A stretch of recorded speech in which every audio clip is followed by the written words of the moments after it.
Thanks, Sam. And thank you for the invitation to come here today and speak to you. And I guess I should add, Tam's obviously from Edinburgh. I'm not. I'm from Glasgow, and that's a good thing. Yeah, thank you. That's the kind of response I like. That's good when we mention Glasgow. I want to say welcome to Edinburgh, though. That you brought the weather with you, which is always nice. Before I get started, let me explain that image that you can see up there. You'll see a prominent UNISON banner. That was deliberate, clearly, that choice of image. But that's from a demonstration that the Poverty Alliance led last year in Edinburgh as part of a campaign to demand better in terms of what we do to tackle poverty and inequality. And that says a wee bit about the Poverty Alliance and the approach that we take, the role that we play in Scotland. We're the National Anti-Poverty Network. We've been around for nearly 30 years, working with a whole range of organisations, grassroots community organisations, charities, third sector groups, trade unions. The STUC, I'm proud to say, are a member, as are UNISON and some local UNISON branches as well. And we've worked very closely to bring about the kind of social change that I think everyone in this room wants to see. Today, what I want to talk about, though, is health, primarily about health. Health is one of those issues that we all care about. Whenever the public are polled about the things that matter to them, the NHS is almost always among the top three concerns, alongside, at the moment, the cost of living crisis and the state of the economy. But in public discussions and debates about health, we rarely focus on why we have the particular patterns of health and well-being that we do in this country. In my view, we need to have a different kind of conversation about health, one that focuses less on individual behaviours or even on treatments and therapies, and certainly less on fate and chance when it comes to what determines the patterns of health that we have. So today I want to talk about health and its relationship to poverty and how we change that relationship. I've used this quote from Martin Luther King because for me it really does capture the importance of this issue. It names the inhumanity at the heart of our unequal health outcomes. It also explains that when we talk about poverty, so often we end up talking about health. Because for all of the indignities that poverty brings, for all the waste, for all the lost potential, the economic damage that poverty brings, it's the harm associated with health outcomes, and most brutally, with reduced life expectancy that still shocks us all. I know all of you in this room will be familiar with some of those brutal statistics, but allow me to share a few of them that were published by Public Health Scotland in a report just last week. They found that those in the lowest incomes in Scotland compared to those in the highest were 4 times as likely to die of coronary heart disease, twice as likely to die of cancer under the age of 75, 4 times more likely to die between the ages of 15 and 44, and 14 times more likely to end up in hospital because of drug use. These statistics are clearly deeply disturbing, but they're sadly not all that surprising.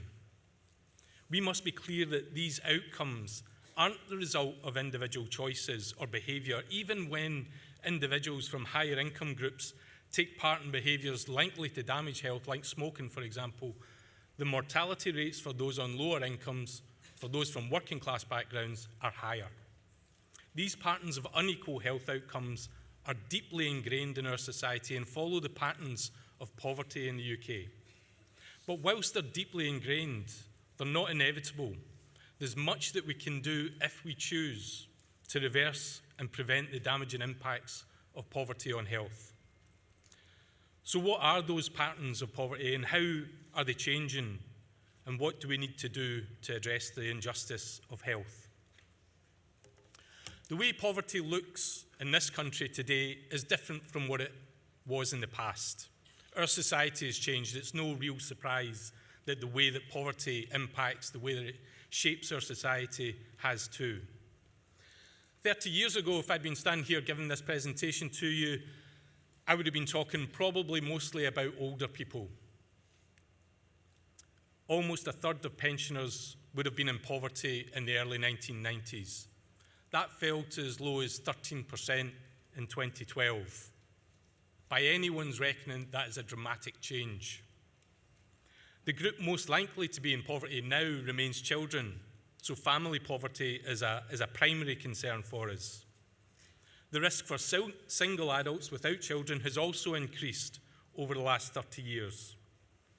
These changes are important because they have implications for the solutions that we need to address poverty, but they also remind us, particularly in the case of pensioner poverty, that focused, well-resourced interventions can make a substantial difference to levels of poverty. And that's a really important message, I think, for me and for all of us in here today. The idea that our current levels of poverty are inevitable, are the outcome of it's just the way that our economy works. That idea is false. They are the result of deliberate policy choices that we make collectively as a society. The other key aspect of poverty that's changed over the last 25 to 30 years is the growth of in-work poverty. Now, I worked at the Scottish Low Pay Unit many, many years ago, campaigning for the introduction of a national minimum wage in the 1990s.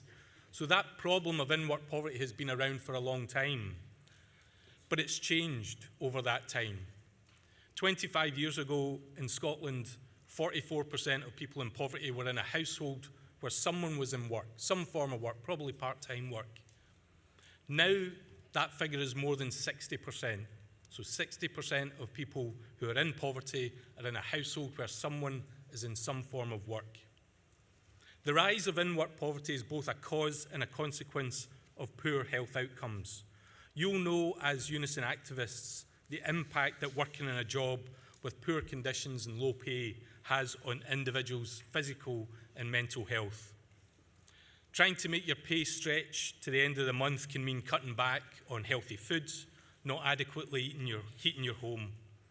Worrying about paying for food or your rent or the heating can often lead to depression and anxiety. In some sectors we know are closely associated with in-work poverty. Hospitality and retail are the ones that most people will think of immediately. But the Health Foundation published last year a report saying that a staggering 20% of residential care workers in the UK were in poverty between 2021 and 24. Again, those will be numbers that are probably not surprising to many of you in this room. But it is staggering, it is shocking. And of course, it's important to remember that within these broad trends in poverty that I've just described, there are particular groups that are at higher risk of poverty. So when we talk about child poverty, essentially what we're talking about is women's poverty. And if we look further into those statistics, we see that more than half of children in poverty are in households where someone has a disability in Scotland. Just under half of children in poverty are from a minority ethnic background, and a third of children in poverty are in single-parent households. So we need to understand those complexities behind those broad statistics. So all of this points to a changing and moving dynamic picture of poverty, but there's another aspect that has profound implications for health outcomes. What was seen over that last 30 years or so is a deepening of poverty. Now, what do I mean by that? So the standard way that we measure poverty, we take a line, the poverty line is 60% of average household income. Below that level, you're classed as being in poverty. Very deep poverty measures those who are falling much further below that line. So very deep poverty is 40% of average household incomes. Again, using figures from Scotland in the early 1990s, around 14% of people were in very deep poverty in Scotland. That figure is now around 40 to 45%. That qualitatively changes the experience of people living on low incomes. It's much tougher, it's much harsher than it used to be 30 years ago. That change is undoubtedly a consequence of the impact of austerity, particularly since 2010, although that trend, that deepening poverty, has been going on for a long time. but it's certainly been magnified by austerity since 2010, with billions taken out of social security and taken out of local services. That's had a devastating impact on the lives of millions of people in the UK. There's no question that it's had a damaging impact on people's health and well-being. One of the key impacts has been around increasing destitution. Figures from a Joseph Rowntree survey of destitution in 2024 found that of people in deep poverty, a quarter couldn't afford to keep their house warm in the previous 6 months. Nearly 40% were behind with household bills. Almost half couldn't afford food in the previous 30 days, couldn't afford enough food in the previous 30 days. In that context, it's not surprising that food banks and warm banks, I mean, it staggers me even to say the word warm banks, that food banks and warm banks are so commonplace now. They've grown dramatically over that period since 2010. There's no doubt that we should be able to do better than that. The impact of increasing deep poverty and of the austerity policies that have driven it, again, are not surprising. After decades of rising life expectancy for all groups, we saw life expectancy stall in the mid-2010s, and then we saw it reverse for some groups in poverty. We've also seen increases in infant mortality in England and Wales, and a growing gap between the richest and poorest in terms of that infant mortality as well. This is injustice in its most brutal form. So I've provided a bit of a bleak picture, it has to be said, of poverty, but it's an accurate picture of poverty in Scotland and its impacts on health at the moment. But as I said earlier, this is a situation that we can change. It's a picture that's been different in the past, and it's one that we can change again in the future. So I want to talk in the remaining time left to me about what it is we can do to make that change. I want to talk about what we believe is critical to making the change to ending both the injustice of poverty and its shocking and inhumane impact on health. The image that you see up on the screen there is of Loch Katrine, just outside of Glasgow, taken around the 1880s. It became, and still is, one of the key sources of fresh water to the city.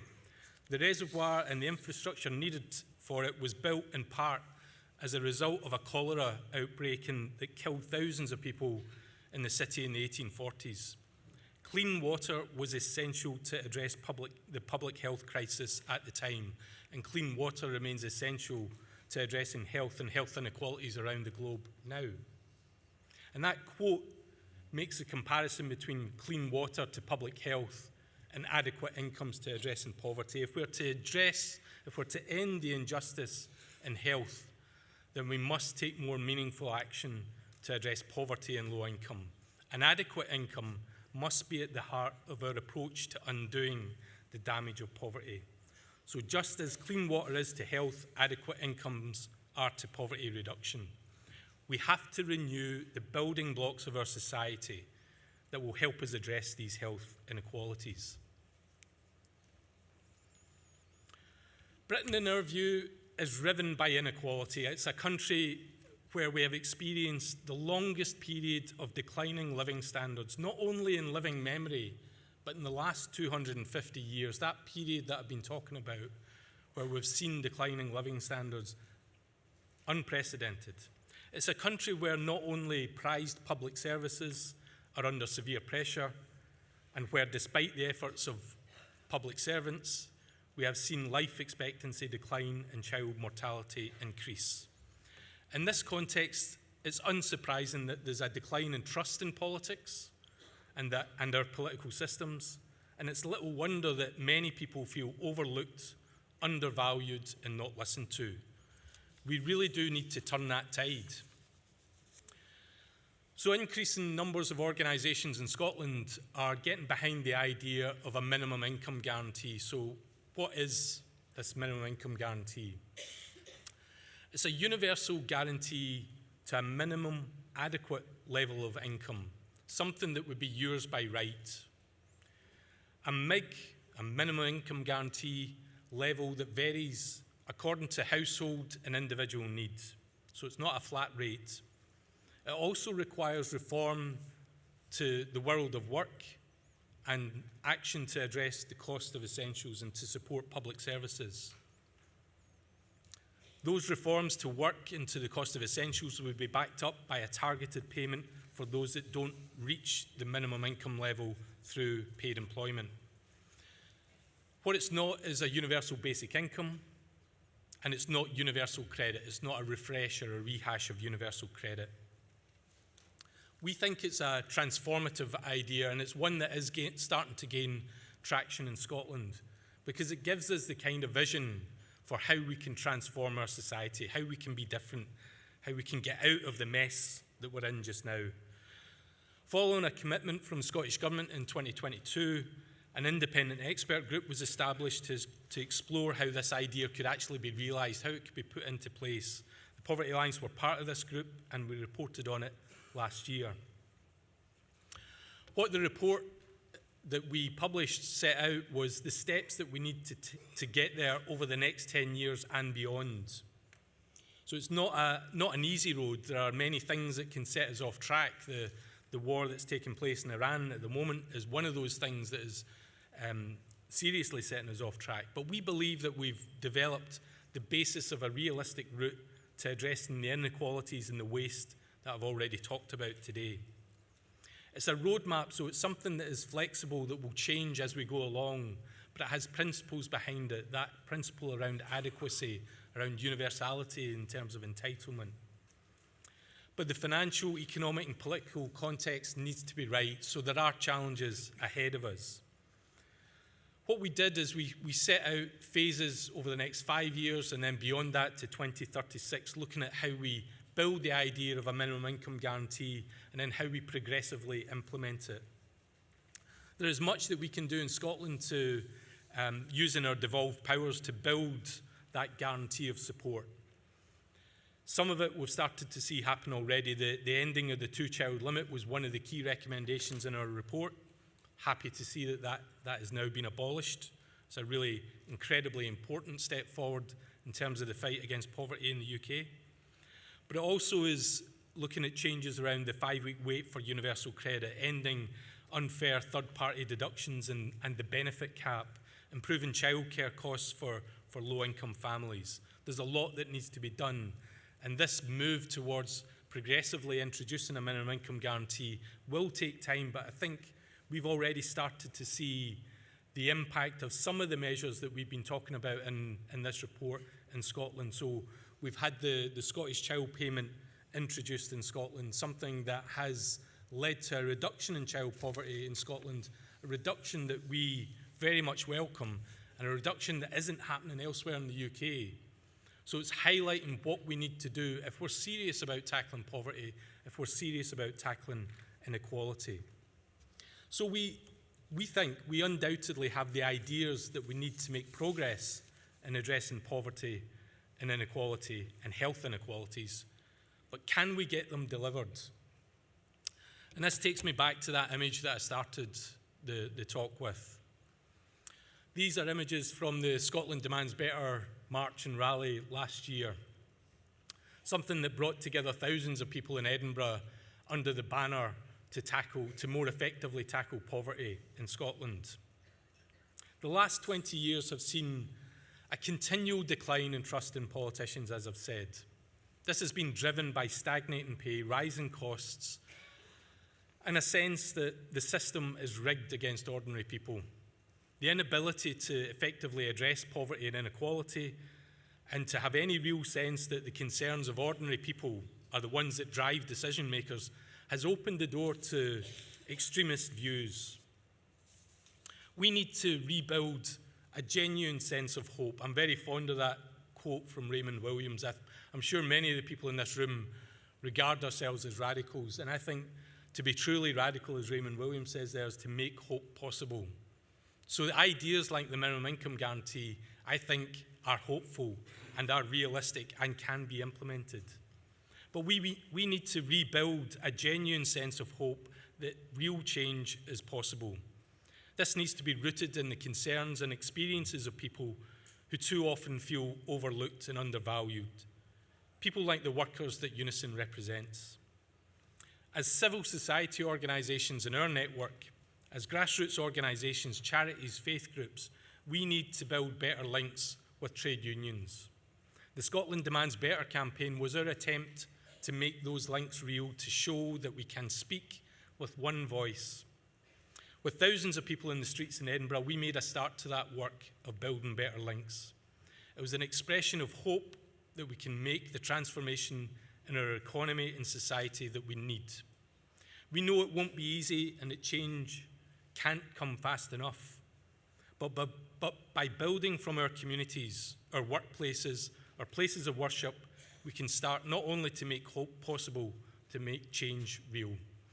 Thank you very much, conference. Thank you again for your invitation, and good luck with the rest of the conference.